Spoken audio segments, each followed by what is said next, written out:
ನಮಸ್ಕಾರ, ನಾನು ಆಯಿಷಾ ಮುಕಾಶಿ. ಇಂದು ನಮ್ಮ ಜೊತೆಗೆ ಆಟೋ ಚಾಲಕ ಸಂಘದ ಅಧ್ಯಕ್ಷರಾದ ಬಾಬಾ ಸಾಹೇಬ್ ಜಮಾದಾರ್ ಅವರು ನಮ್ಮ ಜೊತೆಗಿದ್ದಾರೆ. ಅವರು ನಿನ್ನೆ ತಾಲೂಕಾ ಕಚೇರಿಯಲ್ಲಿ ನಮ್ಮ ತಹಶೀಲ್ದಾರ್ ಅವರಿಗೆ ಮನವಿ ಕೊಟ್ಟರು. ಇಂದು RTO ಆಫೀಸ್ಗೂ ಬಂದಿರುತ್ತಾರೆ.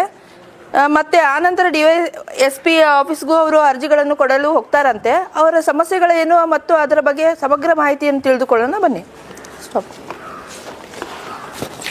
ನಮಸ್ಕಾರ ಸರ್. ನಮಸ್ಕಾರ ಸರ್, ತಾವು ನಿನ್ನೆ ತಹಸೀಲ್ದಾರ್ ಅವರಿಗೆ ಮನವಿ ಕೊಟ್ರಿ, ಇವತ್ತು RTO ಆಫೀಸಲ್ಲಿ ಇದ್ದೀರಿ, ಆಮೇಲೆ DYSP ಆಫೀಸ್ಗೂ ಹೋಗ್ತೀನಿ ಅಂತ ಹೇಳ್ತಾ ಇದ್ದೀರಿ. ತಮ್ಮ ಸಮಸ್ಯೆಗಳೇನು, ಅದರ ಬಗ್ಗೆ ನನಗೆ ಸ್ವಲ್ಪ ಸವಿಸ್ತಾರವಾಗಿ ಹೇಳ್ತೀರಾ? ಎಲ್ಲರಿಗೂ ನಮಸ್ಕಾರ.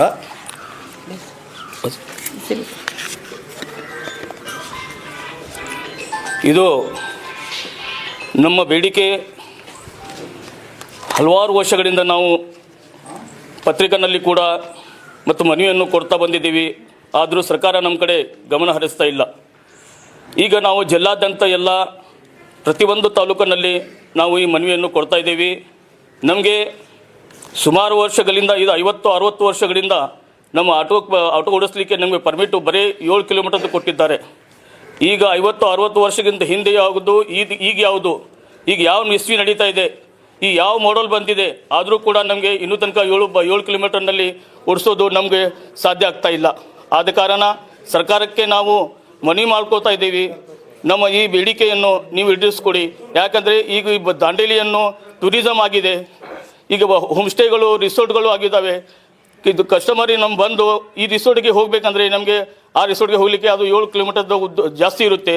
ಆದ ಕಾರಣ ನಾವು ಅವರಿಗೆ 7 ಕಿಲೋಮೀಟರನ್ನು ಜಾಸ್ತಿ ಮಾಡಿ ಕೊಡಿ ಅಂತ ಸರ್ಕಾರನಲ್ಲಿ ವಿನಂತಿ ಮಾಡ್ಕೊಳ್ಳುತ್ತೀವಿ.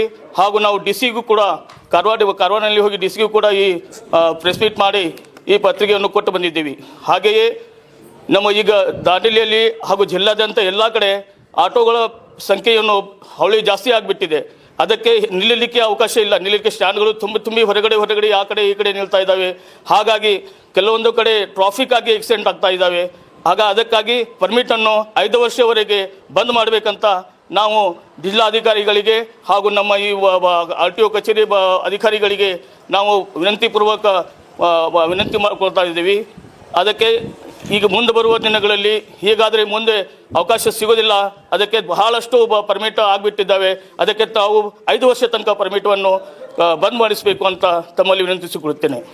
विशेष आज दांडेली में ये चल रहा है कि इतने छोटी सिटी होते हुए भी, इतने छोटे गांव होते हुए भी यहाँ पे 5-5 सिटी बस चल रही सर.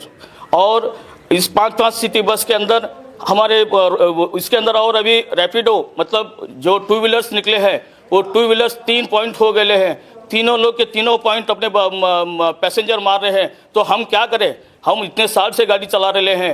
हम इतने गरीब ऑटो ड्राइवर्स आज कुछ धंधा नहीं बोल के तो आज हम रिक्शा खरीद करके हम लोग यहाँ पे रोजी रोटी कमा रहे. तो हम पेट पे हमारे जब आड़ आती है तो हमें पेट में आग पड़ के हमें आज ये हमने ये मुद्दा उठाया है. हमको जो 2 व्हीलर्स में जो भी सवारी जाते हैं बस स्टैंड में उतर करके हमको पूछते हैं कि भाई 2 व्हीलर्स किधर है. तो बताने के बाद में वो लोग 6 लोग 5-7 लोग आते, 2 खड़े थे, 2 बाइक आते, 3 लोग मिलके निकल जाते हैं. तो इसकी अगर जिसको कुछ भी एक्सीडेंट हो गया तो पीछे वाले को उसके अंदर क्या उसको बेनिफिट है? ये लोग अपने पब्लिक से इनकी जान के ऊपर खेल रहे हैं. इसलिए हमको ये पूरे राज्यांतर तो हुआ या हमारे डिस्ट्रिक्ट लेवल पूरे बंद होना चाहिए. इनके वजह से हमको बहुत तकलीफ है. आज ये 3 है और आगे चढ़ के और होने वाले हैं. इसलिए आपको माध्यम के वजह से हम रिक्वेस्ट करते हैं कि हमारी आवाज़ जो है आप सरकार तक के पहुंचा है और हमको हमना न्याय करके दिए. ನಾನು ಕ್ಷೇಮಾಭಿವೃದ್ಧಿ ಸಂಘದ ಆಟೋ ಚಾಲಕರ ಮಾಲೀಕರ ವೈಸ್ ಪ್ರೆಸಿಡೆಂಟ್ ದಾಸ್ ಯಾಕೋಬ್ ಇನ್ಕೊಂಡ ಮಾತಾಡೋದು. ವಿಷಯ ಏನಂತ ಹೇಳಿದರೆ, ನಮ್ಮದು ದಾಂಡೇಲಿ ಪ್ರವಾಸೋದ್ಯಮ ಇಲಾಖೆ ಆಗಿದ್ದ ಕಾರಣದಕ್ಕಾಗಿ ಹೋಮ್ ಸ್ಟೇ ರೆಸಾರ್ಟ್ಗಳು ಇಲ್ಲಿಂದ 25-30 ಕಿಲೋಮೀಟರ್ ದೂರ ಆಗಿರುತ್ತದೆ. ಆದರೆ ಕಸ್ಟಮರ್ ಬಂದಿದ್ದವರಿಗೆ ನಾವು ಸಹಕರಿಸಲಿಕ್ಕೆ ಆಗುತ್ತಾ ಇಲ್ಲ. ಹಲವಾರು ವರ್ಷದಿಂದ ಬರೀ 7 ಕಿಲೋಮೀಟರ್ ಮಾತ್ರ ಇದೆ. ಆಗ ನಮಗೆ ಅದು ಅಗತ್ಯವಾಗಿ ಇಲ್ಲಾಗಿತ್ತು, ಈಗ ಮಾತ್ರ ಅಗತ್ಯವಾಗಿದೆ. ಆದ ಕಾರಣದಕ್ಕಾಗಿ 50 ಕಿಲೋಮೀಟರ್ ಅಷ್ಟು ದೂರ ನಮಗೆ ಪರ್ಮಿಟನ್ನು ಮಾಡಿಕೊಡಬೇಕು. ಆದರೆ ನಮ್ಮ ಪ್ರತಿ ಕಸ್ಟಮರಿಗೆ ನಾವು ಯಾರಿಗೂ ನಾವು ಈಗ ಹೋಗ್ಲಿಕ್ಕೆ ಆಗ್ತಾ ಇಲ್ಲ. ಅದಕ್ಕಾಗಿ ಬೈಕ್ ರೆಂಟಲ್ ಒಂದು 3 ಪಾಯಿಂಟ್ ಆಗಿದ್ದುಕೊಂಡು ಅದರಿಂದ ನಮ್ಮ ವ್ಯಾಪಾರಕ್ಕೆ ಧಕ್ಕೆ ಆಗಿದೆ. ಆಮೇಲೆ ಸಿಟಿ ಬಸ್ ಕೂಡ 5 ಬಸ್ ಆಗಿದೆ. ಅದರ ನಂತರ ಆಧಾರ್ ಕಾರ್ಡ್ ಕೂಡ ಆಗಿದ್ದ ಕಾರಣಕ್ಕಾಗಿ ನಾವು ಉಪಜೀವನ ಮಾಡೋದು ತುಂಬ ಕಷ್ಟವಾಗಿದೆ. ಆದ ಕಾರಣಕ್ಕಾಗಿ ಸರ್ಕಾರ ನಮಗೆಲ್ಲ ಗಮನಿಸಿ ನಮಗೆ ಆದಷ್ಟು ಬೇಗ 50 ಕಿಲೋಮೀಟರ್ ದೂರ ಪರ್ಮಿಟನ್ನು ಮಾಡಿಕೊಡಬೇಕು. ಆಮೇಲೆ ಪರ್ಮಿಟನ್ನು 5 ವರ್ಷದ ಕಾಲಾವಕಾಶವಾಗಿ ಅದನ್ನು ತಡವಣಿಗೆ ಮಾಡಬೇಕು. ಯಾಕಂತ ಹೇಳಿದರೆ ಆಟೋ ನಿಲ್ಲಲಿಕ್ಕೆ ಕೂಡ ನಮ್ಮ ಪಾಯಿಂಟ್ಗಳು ಭಾಳ ಕಡಿಮೆ ಆಗಿದೆ, ಭಾಳ ಟ್ರಾಫಿಕ್ ಆಗ್ತೈತೆ. ದಯಮಾಡಿ ನಮ್ಮ ಮಾತುಗಳನ್ನು ನೀವು ಗಮನಕ್ಕೆ ತಗೊಂಡು ನಮ್ಮ ಕೋರಿಕೆಗಳನ್ನು ಈಡೇರಿಸಬೇಕಂತೇಳಿ ನಮ್ಮ ದಾಂಡೇಲಿಯ ಕ್ಷೇಮಾಭಿವೃದ್ಧಿ ಸಂಘದ ಆಟೋ ಚಾಲಕರ ಮಾಲಕರ ಅಧ್ಯಕ್ಷರು ಉಪಾಧ್ಯಕ್ಷರು 2 ಮಾತನ್ನು ಮಾತಾಡಿದ್ದಾರೆ.